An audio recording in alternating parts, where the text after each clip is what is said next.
Assalamu alaikum everyone. Welcome back to Psychology lecture series. Chapter number 18 is about clinical psychology, जिसमें first part psycho diagnosis हमने start किया है, जिसके लिए हम DSM-5 TR को फॉलो करेंगे।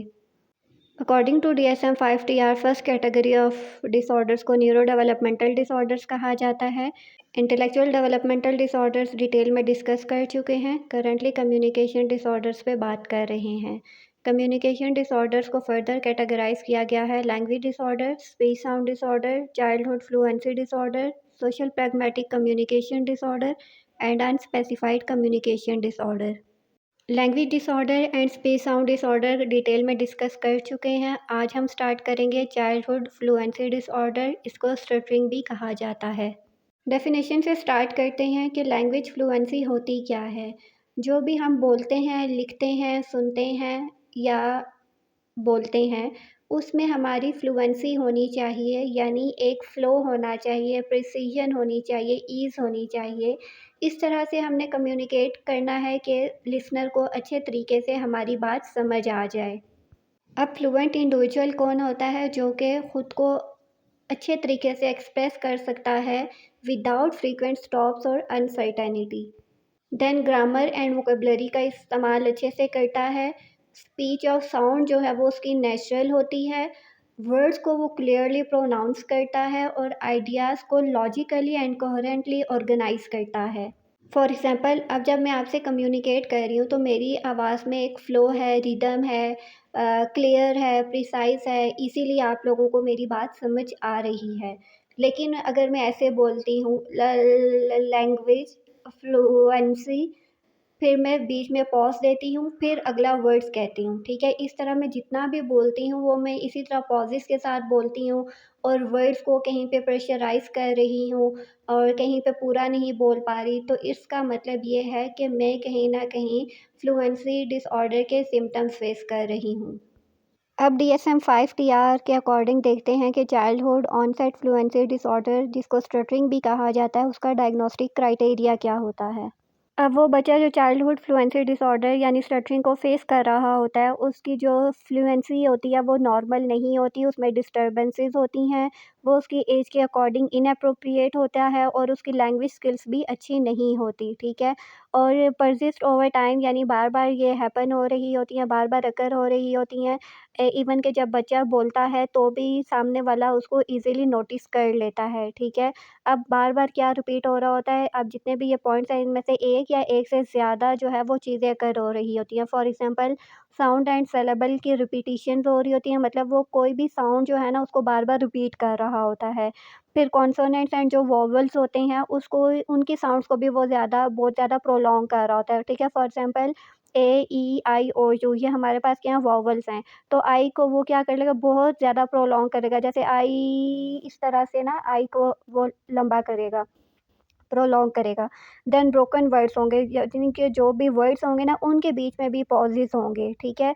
देन ऑडिबल और साइलेंट ब्लॉकिंग है, जो कि फ़िल्ड भी हो सकती है और अनफ़िल्ड भी होती है। फ़िल्ड और अनफ़िल्ड पॉजेज़ होते हैं। फ़िल्ड पॉजेज़ क्या हैं कि वो स्टटरिंग को अवॉइड करने के लिए लैंग्वेज को या स्पीच को डिले करेगा, ठीक है? फॉर एग्ज़ाम्पल, अ, और इस तरह के वर्ड्स जो है ना वो बीच में ऐड करेगा। और अनफ़िल्ड पॉज़ेज़ क्या हैं कि वो साउंड्स को प्रोड्यूस करने की कोशिश कर रहा होगा लेकिन वो कर नहीं पा रहा होता, ठीक है? और जो लिसनर होता है ना वो नोटिस भी कर सकता है कि उस बच्चे की साउंड्स में या उस बच्चे की स्पीच में जो है ना वो नोटिसेबल एक चेंज फ़ील होगा। उसके अलावा प्रॉब्लमैटिक वर्ड्स को अवॉइड करने के लिए वो वर्ड को सब्स्टिट्यूट कर देगा, ठीक है? डिफ़िकल्ट वर्ड को बोलने की बजाय कि कोई और उसके लिए ईज़ी वर्ड यूज़ करके वो बोल देगा। देन उसके बाद जब भी वो कोई वर्ड बोलेगा ना तो उसको बहुत ही स्ट्रेसफुली बोल रहा होगा, फ़िज़िकल टेंशन आपको फ़ील होगी। देन होल वर्ड को भी रिपीट कर सकता है। For example, I see him एक सेंटेंस है, तो वो जो आई का वर्ड जो है ना वो उसको बहुत बार बोलेगा, आई, आई, आई, आई, इस तरह से करके वो स्टटरिंग उसकी क्लियर कट शो होगी। अब इन सारी डिस्टर्बेंसेस की वजह से उसको एंग्ज़ायटी होगी और वो दूसरे लोगों से बात नहीं करेगा या अगर करेगा तो वो लिमिटेड करेगा, ठीक है? जिसकी वजह से इफ़ेक्टिवली कम्युनिकेट नहीं कर पाएगा, सोशल पार्टिसिपेशन नहीं होगी, एकेडमिक और ऑक्यूपेशनल परफॉर्मेंस उसकी पुअर होगी, ठीक है? अब अगेन इनका ऑनसेट कब स्टार्ट होता है? अर्ली डेवलपमेंटल पीरियड में, और डिस्टर्बेंस जो है वो किसी और इश्यू की वजह से नहीं होनी चाहिए। और ना ही यह कंडीशन जो है वो किसी और मेंटल डिसऑर्डर से एक्सप्लेन होनी चाहिए। इसीलिए डायग्नोसिस बनाते हुए बहुत ही ज़्यादा केयरफुल रहना पड़ता है, अच्छे तरीके से डायग्नोस्टिक क्राइटेरिया को, डिफरेंशियल डायग्नोसिस को, कोमॉर्बिडिटी को, इन सारी चीज़ों को मद्देनज़र रखना ज़रूरी है। देन एसोसिएटेड फीचर्स की अगर बात करें तो सेम है कि बच्चा जो है वर्ड्स और साउंड को अवॉइड करता है और फिर इस तरह से डिफ़िकल्ट वर्ड्स को अवॉइड करता है, पब्लिक स्पीकिंग को अवॉइड करता है और फिर इस वजह से वो स्ट्रेस एंड एंग्ज़ायटी के सिम्पटम्स को फ़ेस करता है। स्टटरिंग जो है वो मेल्स में ज़्यादा होती है एज़ कम्पेयर टू फीमेल्स, ठीक है। Then again age and possible causes of stuttering जो है ये मैटर करता है, ये वेरी करता है, डिफरेंट होता है। फिर कॉजेज़ ऑफ स्टटरिंग जो है वो मल्टीफैक्टोरियल है, जिसमें सर्टेन जेनेटिक्स भी इन्वॉल्व होते हैं और न्यूरोफिजियोलॉजिकल फैक्टर्स भी इन्वॉल्व होते हैं। जेनेटिक्स की अगर बात करें तो जेनेटिक्स फैक्टर्स जो हैं वो 70% कंट्रीब्यूट करते हैं इस कॉज़ में। देन डेवलपमेंट एंड कोर्स की बात करें तो 80 से 90% बच्चे जो हैं वो 6 इयर्स में उनके स्टटरिंग के सिम्पटम्स शो होना स्टार्ट होते हैं, ठीक है। और समटाइम्स ये सिम्पटम्स जो हैं वो 2 से 7 इयर्स की एज में भी शो होना स्टार्ट हो जाते हैं। अब इसका ऑनसेट जो है वो सडन भी हो सकता है और इंसीडियस भी हो सकता है। इंसीडियस क्या है, slowly and gradually, and sudden क्या है कि अचानक से भी ये स्टार्ट हो सकता है, ठीक है।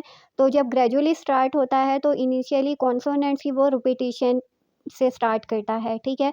फिर चाइल्ड जो है वो इनके बारे में अनअवेयर होता है और जब चाइल्ड इसके बारे में अवेयर हो जाता है तब वो अवॉइडिंग मैकेनिज़्म स्टार्ट कर देता है। ठीक है, यहाँ तक कि वो पब्लिकली स्पीकिंग जो है वो छोड़ देता है, क्योंकि उसको एंग्ज़ायटी फ़ील होती है कि लोग पता नहीं उसको अंडरस्टैंड कर पाएँगे या नहीं, वो अपनी बात को कन्वे कर पाएगा या नहीं। तो इस वजह से वो एंग्ज़ायटी और स्ट्रेस की तरफ चला जाता है। Then risk and prognostic factors की अगर बात करें तो वो बच्चे जिनके फर्स्ट डिग्री बायोलॉजिकल रिलेटिव्स में किसी को अगर चाइल्डहुड फ्लुएंसी डिसऑर्डर है, तो वो बच्चे में 3 टाइम्स हायर चांसेस होंगे कि उस बच्चे को भी वो डिसऑर्डर हो, as compare to general population. Then अगर फंक्शनल कॉन्सिक्वेंसेस की बात करें तो चूँकि बच्चा जो है वो अपनी बात को ईज़िली कन्वे नहीं कर पा रहा, कम्युनिकेट नहीं कर पा रहा, इसकी वजह से बच्चा जो है वो स्ट्रेस एंड एंग्ज़ायटी फ़ील करता है और एज़ अ रिज़ल्ट उसकी जितने भी फंक्शंस जो हैं वो इम्पेयर्ड हो जाते हैं। जैसे social participation, class participation, public speaking, ये सारी उसकी डिस्टर्ब होती हैं। दैन डिफरेंशियल डायग्नोसिस की अगर बात करें तो हम देखते हैं ये सेंसरी डेफिसिट्स तो नहीं है, उसको नॉर्मल स्पीच डिसफ्लुएंसीज़ हैं। यह बच्चा वाक़ई चाइल्डहुड फ्लुएंसी डिसऑर्डर यानी स्टटरिंग के इश्यूज़ फेस कर रहा है। देन हम देखते हैं कि इसमें स्पेसिफिक लर्निंग डिसऑर्डर तो नहीं है। देन बाइलिंगुअलिज़्म का फैक्टर हम देखते हैं। देन मेडिकेशन साइड इफ़ेक्ट्स की वजह से तो नहीं है। तो ये सारी चीज़ें हम मद्देनज़र रखते हैं। Next is adult onset disfluencies. अगर ये इन्फ्लुएंसीज़ ड्यूरिंग और आफ्टर एडोलेसेंस स्टार्ट होती है तो फिर हम इसको एडल्ट ऑनसेट डिसफ्लुएंसी कहते हैं rather than neuro developmental disorder. क्योंकि न्यूरो डेवलपमेंटल डिसऑर्डर्स वो होते हैं जो अर्ली डेवलपमेंटल पीरियड में स्टार्ट होते हैं। लेकिन ये अगर आफ्टर और ड्यूरिंग एडोलेसेंस स्टार्ट होगा तो फिर हम इसको चाइल्डहुड फ्लुएंसी डिसऑर्डर में इंक्लूड नहीं करेंगे, बल्कि हम इसको एडल्ट ऑनसेट डिसफ्लुएंसी में इंक्लूड करेंगे। और इसकी एक वजह ये भी है कि एडल्ट ऑनसेट डिसफ्लुएंसीज़ जो हैं ये किसी स्पेसिफिक लॉजिकल इंसल्ट्स की वजह से स्टार्ट होती हैं, मेडिकल कंडीशंस की वजह से होती हैं या फिर किसी और मेंटल डिसऑर्डर्स की वजह से होती हैं। ठीक है? तो इस वजह से इसको हम चाइल्डहुड फ्लुएंसी डिसऑर्डर में इंक्लूड करने की बजाय एडल्ट ऑनसेट डिसफ्लुएंसीज़ में इंक्लूड करेंगे। But they are not a DSM diagnosis. ठीक है?